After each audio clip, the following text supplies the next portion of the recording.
আমি বলেছিলাম চেয়ারের একটা পায়া দরকার, মনে পড়ছে? বলেছিলাম, মনে পড়ছে? আজকে বলুন, টোটাল ভারতবর্ষে যদি বা বাংলা থেকে যদি 2-5টা নওশাদ সিদ্দিকীর মতো যদি সেন্টারে পাঠানো যেত, তাহলে বিল করার সাথে সাথে চেয়ার ছুঁড়ে মারত। এখান থেকে সংবিধানের বিরুদ্ধে কথা বলছিস? কিন্তু আজ আমরা লোভে পড়ে গেলাম বা জালিমদের লুটাতে আমরা হেরে গেলাম। কিন্তু মনে রাখবেন, এই লড়াই অনেক দিন কালের।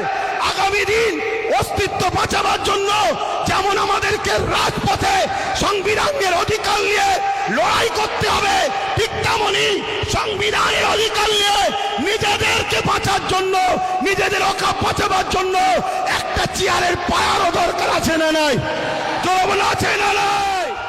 সংবিধানকে বাঁচাবার স্বার্থে কেন্দ্র সরকারের বিরুদ্ধে আমাদেরকে বুকে তাজা খুন দিয়ে হলো লড়াই করতে কারা পারবেন? উঠে দাঁড়ান, উঠে দাঁড়ান। লড়াই করতে পারবেন আপনারা? লড়াই করতে পারবেন? লড়াই করতে পারবেন? রাজ থেকে অঙ্গীকার নেন, কেন্দ্র সরকারের পক্ষে কারো কথা এই বাংলার বুকে আমরা হতে দেব না। এতে আপনারা রাজি আছেন না নাই? রাজি আছেন না নাই?